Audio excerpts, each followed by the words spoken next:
Now at 9, the Maple Leaf Festival in Carthage continues today with a Dachshund Dash.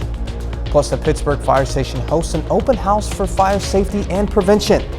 And Baxter Springs Heritage Museum hosts a Native American history program. The 4 states' most watched news starts now. Good evening and welcome to the KOAM News at 9.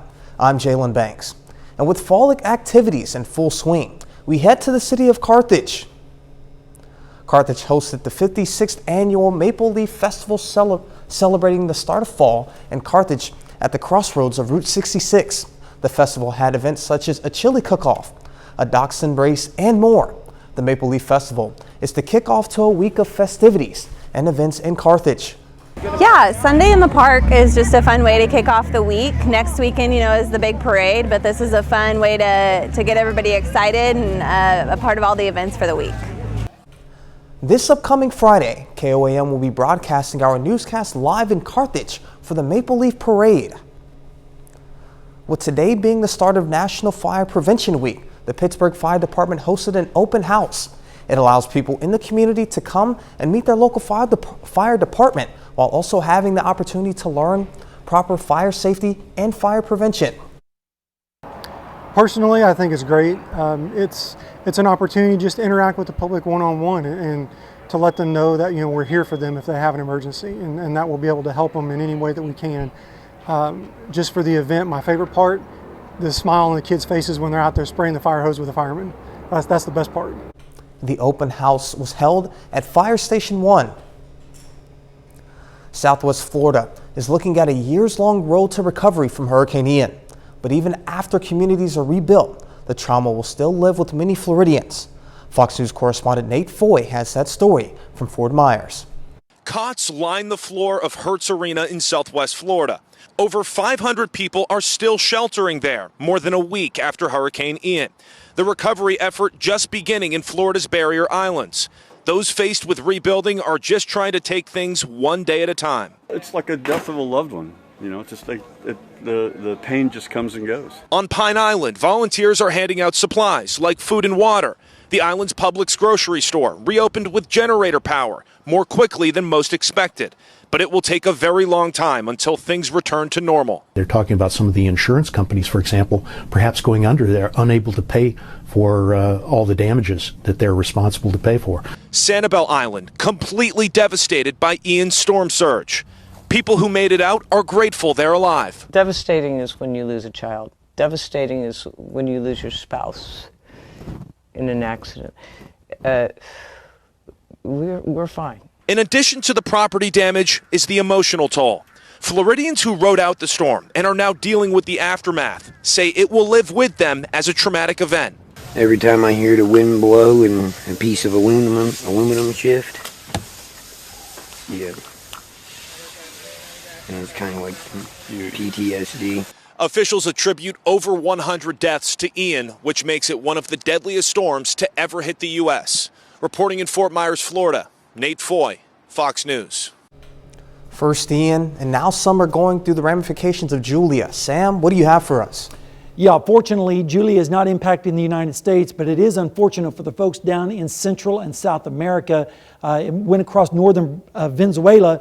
Now it is moving into Nicaragua, and looks like it's going to parallel the coast of El Salvador and also south of Honduras, and then near Guatemala as well. So this is an area that is very susceptible to landslides and mudslides from these tropical systems, and that's going to be unfortunate for those folks down there. Closer to home, we're expecting pretty nice conditions as far as our weather goes because we're going to see some rain chances, but highs this afternoon, we're generally in the upper 70s across the area. Pretty nice day, even 80s out to the west in the Ville and also in Nowata. And it looks like we're going to see some changes, like I said, in our forecast. So you want to stay tuned for that, and I'll have all the details. The Baxter Springs Heritage Museum held a Q&A on Native American history in Cherokee County. Cherokee County has a rich history full of Native and Indigenous people. The event was led by Larry O'Neill. Well, there are so many people in this area have Native American blood. Some very, very little, but very, very few full bloods anymore in this area. But there are many, many people who have Native American heritage of some degree, you know. Indigenous Peoples Day is Tuesday, October 11th. The Pittsburgh Police Department held a bike patrol demonstration. There was a talk on safety, bike registration, as well as a Q&A. We were hoping that the community could come out and just have a one-on-one interaction with our police officers, put a face to the name, and just, develop that human contact with law enforcement. Community relations, community-oriented policing is a big aspect of the Pittsburgh Police Department. It's an initiative that we try to push every day with our officers. The patrol demo was held at the Pritchard Pavilion. The Biden administration sent CIA Deputy Director David Cohen to the Qatari capital of Doha on Saturday to meet Taliban's head of intelligence. It's the White House's first in-person meeting with the Afghan leadership since a U.S. military strike killed the leader of al-Qaeda in July. Fox News correspondent Alexandria Hoff has that story. Included in this face-to-face summit, Abdul Haq Wazik. He is the head of intelligence for the Taliban. On the U.S. side, CIA Deputy Director David Cohen, along with State Department negotiator Tom West. This ends the nearly 3-month-long halt in communication between high-level U.S. officials and the current rulers of Afghanistan. The U.S. cut those lines after learning that the country had been harboring al-Qaeda leader Ayman al-Zawahiri. This was a blatant violation of the Doha Agreement, under which the Taliban vowed not to harbor terrorists if the U.S. withdrew troops. Al-Zawahiri is known as the architect behind 9/11. On July 31st of this year, the U.S. launched Hellfire missiles at al-Zawahiri's Kabul apartment, successfully killing the terrorist. Today on Fox News Sunday, former Secretary of State Mike Pompeo weighed in on the renewed dialogue with the Taliban and U.S. officials. Goodness, I have no idea how that conversation went, other than I hope what they did was make clear to the Taliban that the behavior that they've engaged in violates the commitments that they'd made and that there will be real costs. Without official comment from the CIA or State Department as of yet, the precise intention of the meeting is unclear, aside that it falls likely in the realm of counterterrorism. The Taliban has been struggling in their quest to legitimize their militant control of Afghanistan, and that includes being ill-equipped to prevent rising violence at the hands of al-Qaeda offshoot ISIS-K. Late last month, dozens were killed and more injured when a suicide bomber carried out an attack on an educational center in Kabul.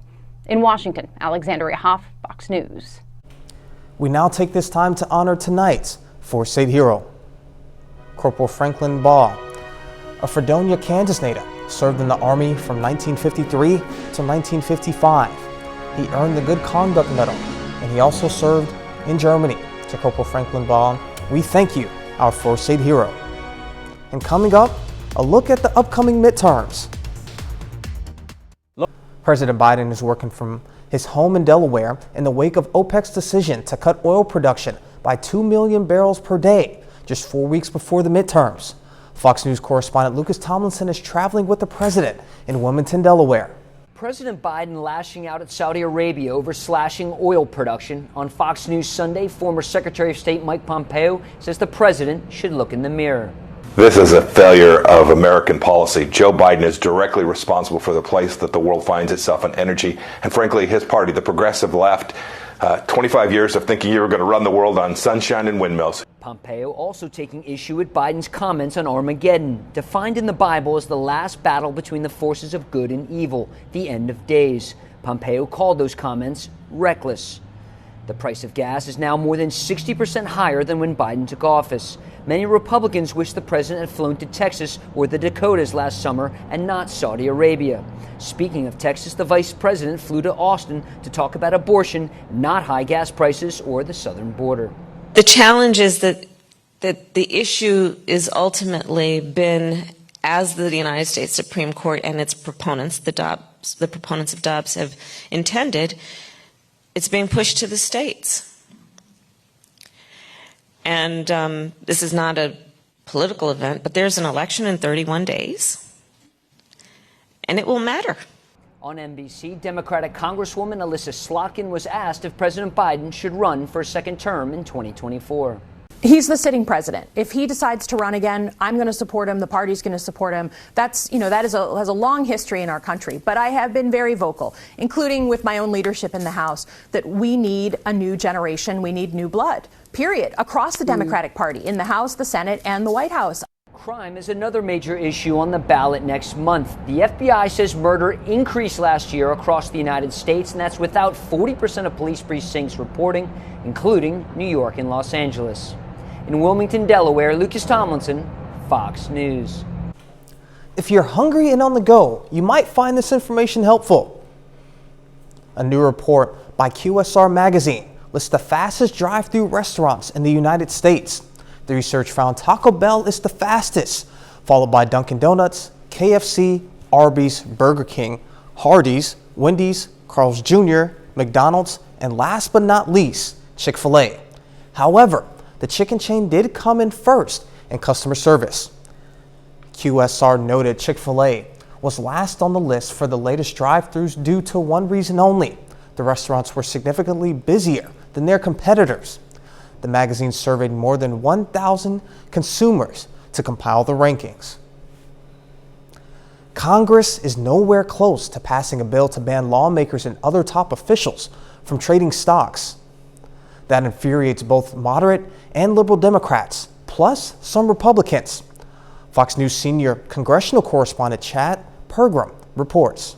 Lawmakers cut town for the midterm elections without cutting a deal to prohibit themselves from trading stocks. Stop allowing members of Congress to effectively day trade and actively trade while they're voting on the stuff that could potentially enrich themselves. Moderate Democrat Abigail Spanberger wrote a bill to bar lawmakers from stock trades, but it stalled. We continue to see stonewalling by House leadership on this issue. House Speaker Nancy Pelosi then big-footed Spanberger with another stock trading bill and then promptly shelved it. Spanberger accused Pelosi of delay tactics. Spanberger says this is why Democrats need new blood at the top. She criticizes the process, but she says it is time for new leadership. What do you say in response to her criticism? Well, you have to have the votes to bring it up. That's what our committee put forth. But it's good press because you asked the question. Right? Over the winter, Pelosi endorsed sweeping new stock trading rules. It's evidently not sufficient to deter behavior.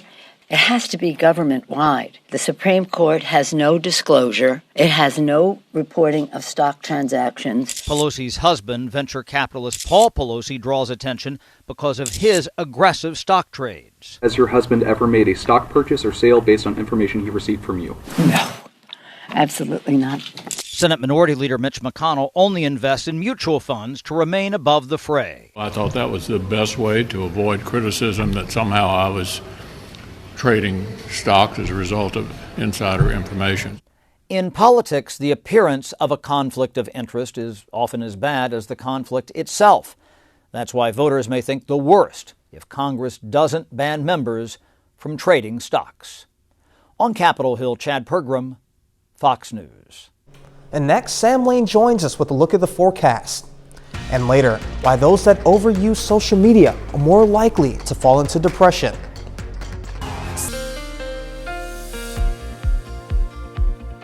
Well, we have had a wonderful weekend across the area with lots of parades and festivals going on and great weather to go along with that, including this afternoon. And it's still going on this evening down in Seneca, Missouri with the Indigo Sky Casino and Resort. Pretty nice evening shaping up across the area. This afternoon, we made it up to 78 degrees, which was a little bit above normal, but we'll take it. 45 was the low.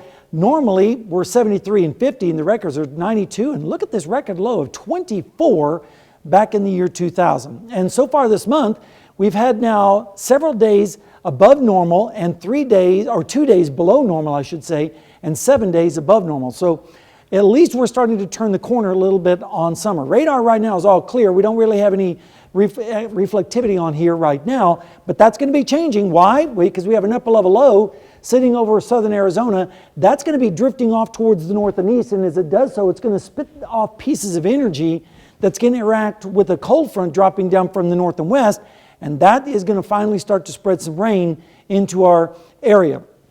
Temperatures right now are generally in the 60s, 64 in Joplin, 67 in Oswego, 60 up in Chanute right now, 61 in Yates Center, and 63 over in Cassville. Dew points, they're starting to increase, and this is good because with dew points in the 40s and 50s, that's going to give a little bit of extra fuel for those thunderstorms and showers to move across our area. Right now we're 64 in Joplin, it feels like 64.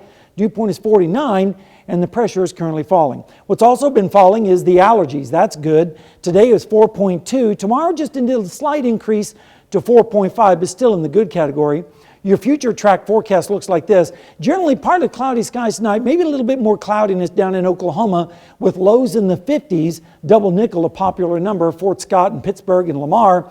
Then tomorrow afternoon, partly cloudy skies with highs in the upper 70s to around 80 degrees. And notice scattered showers and storms developing in south central Kansas tomorrow afternoon and evening. And then as we go through the night into Tuesday morning, look at the waves of precipitation moving across our area from southwest to northeast, with lows generally in the 60s on your Tuesday. But then by Tuesday afternoon, that moves off to the east, and we'll still see highs in the 70s and 80s. And notice the gusty winds.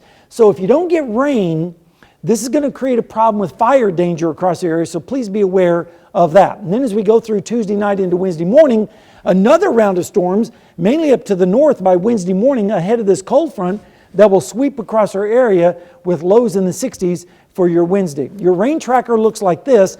When all is said and done with the first round, we're generally going to see around a tenth, maybe 2/10 of an inch of rain. Then as we go through the next event, we could see an increase with around 3/10 to 4/10 a general rule across our area, maybe some areas picking up a little bit more. All right, over the next 7 days, 81 on Monday, 80 on Tuesday, 77 on Wednesday, with those scattered showers and storms. And then Thursday and Friday, drier and cooler. And then next weekend, we have yet another round of storms possible with highs in the 60s and 70s with scattered showers and storms. So not too bad of a forecast. Not at all. A 39 low. I know, yeah, we're starting to drop down to the 30s. We haven't felt those temps in a really long time. A long time, and it's going to feel nice and crisp, that's for sure. All right, thank you, Sam. All right. And coming up, how unnecessary dieting can lead to future long-term health problems. A walk to raise. Pharmacists are expressing concern as the country sees widespread shortages of the drug Adderall, which is used to treat attention deficit hyperactivity disorder. They say other versions of the drug are also in short supply. The country's largest Adderall manufacturer, Teva Pharmaceuticals, the Wall Street Journal is reporting the company says a labor shortage from earlier in the year disrupted production, and pharmacies are now reporting shortages of the ADHD treatment from several other drug makers. Many Americans of all ages use the medication to help them focus. Did you zone out today while talking to somebody or at an event? Scientists of the University of Liège in Belgium say when people stare into space, sometimes the human brain is mind blanking, a state where the brain goes offline like a deep sleep and only the person is awake, and the phenomenon is normal. The researchers say all regions of the brain are communicating with each other at the same time. During mind blanking, the brain has a low level of cortical stimulation, and many can't report mental content because the brain doesn't differentiate what's happening. A University of Arkansas study says people who constantly use social media are likely to develop depression within 6 months, and user personality types didn't matter. Some personality types had less risk than others. Those more agreeable than had less risk, and those who were more neurotic had higher depression risk. Study authors believe social media dependency leads to excessive comparing with others seemingly better off. The study reviewed research from another study of people 18 to 30. A new study warns against unnecessary weight loss dieting in order to prevent future health problems. Harvard University scientists say trying to dramatically lose weight when you're not obese can cause high risk for type 2 diabetes as much as a decade later compared to those who don't do extreme dieting. Researchers says people who tried dramatic weight loss had high levels of hunger hormones, making them crave junk food. In a study of 200,000 people, lean people doing dramatic dieting later gained between 4.4 and 17 pounds compared to the non-dramatic dieters. Next, SpaceX is launching satellites into orbit. We'll take a look. SpaceX successfully launched 2 new communication satellites into orbit Saturday night from the Kennedy Space Center. The mission was originally scheduled for Thursday night, but was scrubbed due to a small helium leak. The Falcon 9 rocket carried satellites owned by Intelsat, which will help keep dozens of cable TV channels on the air, including CNN. It has been a busy week for SpaceX after 2 important launches on Wednesday. And that's a look at the first 30 minutes of the KOAM News at 9. We'll be back with more news, weather, and sports after the break. The temperature is dropping and the cost of heat is rising. And Fox's Richard Giacobis talked with a business owner who's providing the fuel and a homeowner who's paying for it. On an unusually warm October day, the last thing Frank Michelli was thinking about was getting his oil tank filled up to heat his home this winter. We had a couple of cold days. It starts to get a little raw, you know. The family doesn't like it so much, so we gotta do what we gotta do. But Frank knows the cold is coming, and so are the sky-high prices. We just got a bill, you know, and I got 71 gallons, and what did it cost? It cost me $375. Due to the global energy crisis and inflation we haven't seen the likes of in 4 decades, nearly every American will be paying more to heat their home this year, whether they use oil or natural gas. I'm seeing bills of 200 gallons that almost $1,000. Compared to last year, it was half that. Paul Fortuna owns A&N Heating Oil Company, a family-owned business he's been running for more than 25 years. Paul says he's never seen it this bad and tries to work with his customers in the best way he can. I see people struggling. I mean, like I said a couple of days ago, that people are putting on 3 different credit cards. And you think about it, they're not going to pay these credit cards off. And now the interest rate is so high, so they're getting hit both ways. Experts say the average homeowner could expect to pay about 17% more to heat their home this winter. Those who use natural gas may get hit the hardest. And out of every region across the country, the Northeast will probably pay the most. But there are still factors to help you save, like getting a day like today. Turn down the thermostat. Frank will try to keep his thermostat down too this winter, but sometimes he'll have no choice. And ultimately, he knows he'll just have to pay it. You can't do anything unless you're moving down south. And I don't really have any plans on doing that right now. In New Rochelle, Richard Giacobis, Fox 5 News.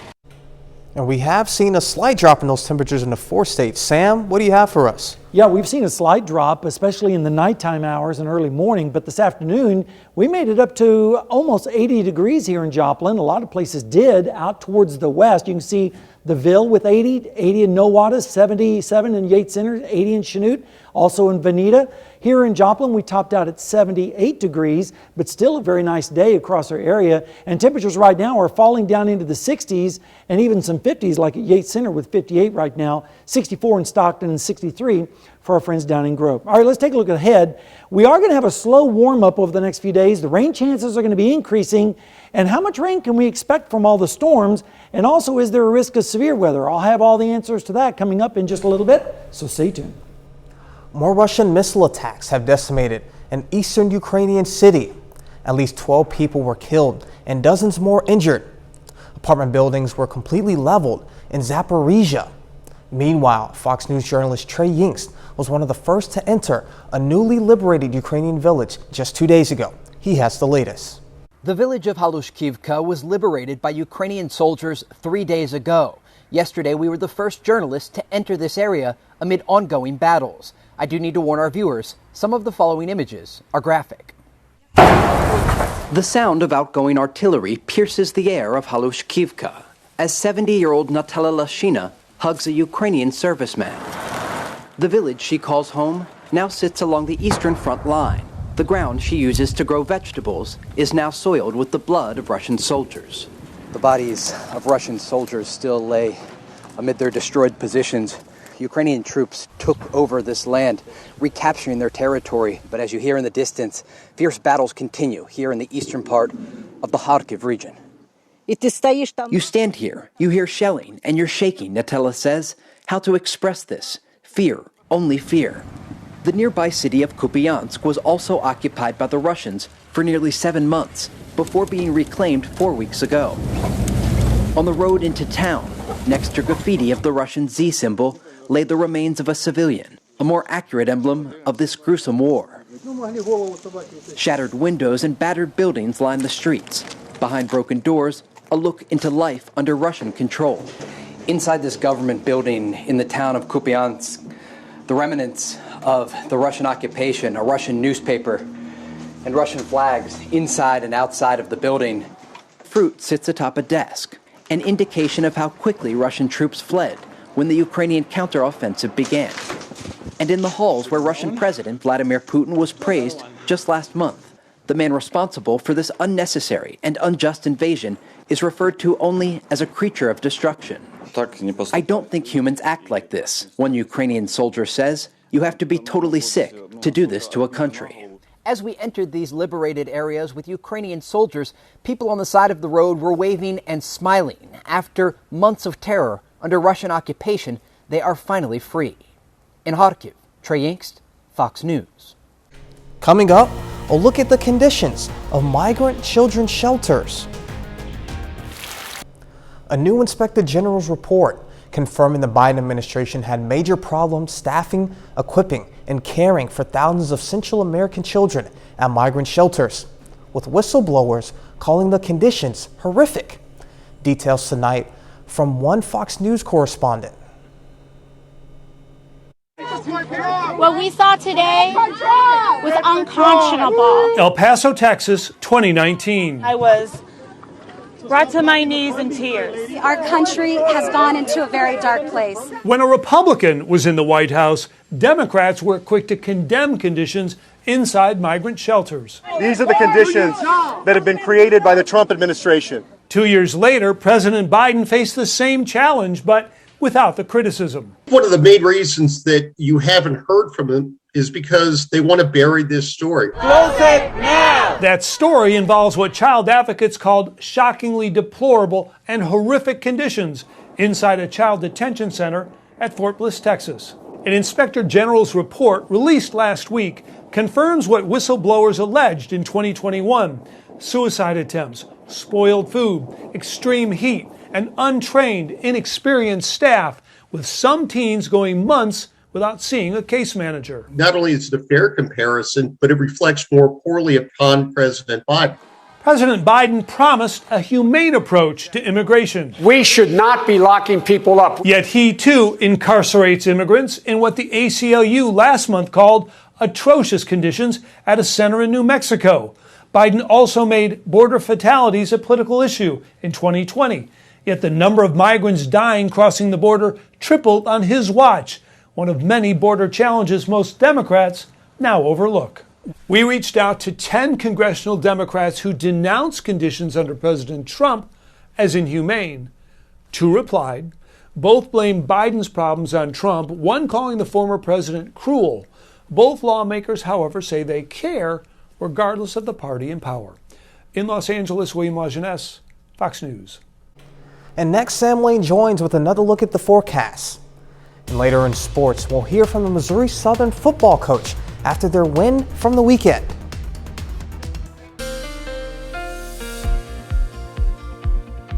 We had a really nice weekend across the 4 states with lots of sunshine and nice temperatures. A little bit on the cool side in the morning, but I think we'll take that. Right now it's starting to drop down into the 50s across the area, including Seneca, Missouri with the Indigo Sky Casino and Resort. Pretty nice evening. This afternoon we did make it up to 78 in Joplin, starting out at that cool 45, which was below normal, but we ended up actually kind of right at normal. 5 below this morning and 5 above for the afternoon, so it all kind of washed out. 92 is the record, and 24 back in 2000. And this month so far, we've seen 7 days above normal, 2 days below normal, and that's a much better or much improved over last month, which, wow, it was quite hot for the month of September. Radar is all clear right now, nothing really going on. We're not expecting anything tonight, but that's going to be changing because we have a storm system over the deserts of the Southwest that's going to slowly lift off towards the north and east. And as it does, it's going to start sending off pieces of energy, and that's going to interact with a frontal boundary dropping down from the north and west, and that's going to increase our rain chances. which I think everyone is going to enjoy. Temperatures right now are in the 60s across the area. 60 in Iola. It is down to 58 though in Yates Center. 64 in Joplin, 62 in Neosho, and 61 over there in Monette. Dew points, they're also increasing as a result of the southerly winds bringing up some moisture to meet up with that frontal system. Generally, we're seeing dew points in the upper 40s to around 50 degrees. Currently in Joplin, we're 64, and it feels like 64. The dew point is 49. Humidity is 58%, and the pressure is currently falling. Also, what has been on the good side has been the allergies. Today is 4.2. Tomorrow, just a little bit higher, but still pretty good out of a scale of 12. Your forecast for tonight, we're going to see partly cloudy skies, mainly cloudy down in Oklahoma with lows in the 50s across the area, maybe a few upper 40s way up to the north, but generally everyone will be in the 50s. Then tomorrow, we're going to see highs in the upper 70s to around 80 degrees, and notice storm chances out in south central Kansas developing tomorrow afternoon and evening. Then as we go through Monday night into Tuesday morning, notice all the moisture coming up from the south and west. That is some rainfall, much needed rainfall across our area, with generally lows in the 60s by Tuesday morning. Then as we go through the day, Tuesday, we're going to see the scattered showers and storms move to the south and east. We'll still make it in the upper 70s to around 80 degrees across the area, but notice the winds really howling out of the south. So if you're going to be doing anything outside with fire, please be aware of that. We don't need any grass fires or anything like that with those strong south winds. And then Tuesday night into Wednesday, we're going to see south winds continuing and more storms developing up to the north along that front that will eventually sweep across our area Wednesday afternoon and Wednesday evening, and that's when we have a chance of severe weather possible. It's not a big threat, but we'll continue to keep an eye on it. Rainfall amounts expected for the first wave to be around 1/10, maybe 2/10, and then as we go through the next wave by Wednesday, we'll start to see maybe around 1/2 inch or 1/3 of an inch of rain across the area, which is certainly much needed with those dry fields out there. Temperatures tomorrow 81, 80 on Tuesday, 77 on Wednesday with those chances of showers and storms. Cooler on Thursday. In fact, really cold on Friday morning with a low of 39, maybe some frost in some areas up to the north. And then next weekend, yet another round of possible showers and storms with highs generally around normal for this time of year. And if we extend it out, look at the lows on Tuesday, 34 degrees. We could actually see freezes in the northern sections of our viewing area along that time. So it looks like fall is definitely here to stay. I'm a fan of fall, but Me four too. states, fingers crossed that we get that rain. Yes. We've had such a dry summer and beginning of fall. Yep. All right, thank you, Sam. You're welcome. And coming up in sports, we'll hear from the Pitt State Gorillas following their big win over Northwest. Plus, the Chiefs prepare for a Monday night battle against the Raiders. Danny Terzer has that and more next. Our veterans first. The Pitt State Gorillas came out on top of a highly anticipated top 10 matchup against Northwest on Saturday. The 7th-ranked Gorillas are now 6-0. Chad Dodson Jr. threw for 283 yards and connected with Bryce Murphy, Devin Garrison, and Colby Katsis for touchdowns. That fueled a 21-3 lead at halftime, but it was all Northwest in the second. Pitt State stopped a late 2-point conversion attempt to seal the win in front of 10,000 fans. Championship teams win the big ones like that, and no matter how it happens, they get it done. It's amazing, and like I said, it's a collective team effort. Offense, defense, special teams, collective team effort. A ton of credit to our crowd today, our band, our students. It was a great environment today, and we challenged the crowd to be loud, and they came through. So appreciate them, and they get as much credit as anybody for the win today. Missouri Southern beat Lincoln on Saturday 37-14 and improved to 4-2 on the season. Jaden Stoshak returned a punt 76 yards for a touchdown. Colton Winder had 2 interceptions, and Nathan Glades ran for 96 yards and a score. The Lions built a comfortable lead early on and were able to give their twos some valuable reps. I've talked publicly about the need to get our 2 deep going. We've got to have 2s and 3s to be able to withstand this league, and so to have a ball game where we could get guys some reps, we can develop guys, That's huge. You saw some guys flying around, saw guys making mistakes, but normally you don't get a chance to correct them in live footage. Normally it's practice that you're looking at, but live bullets are completely different. TCU handed Kansas its first loss of the season, 38-31. Jayhawks quarterback Jalen Daniels exited the game with a shoulder injury. Jason Bean filled the role well. He threw for 4 touchdowns and 262 yards, but Kansas came up just short.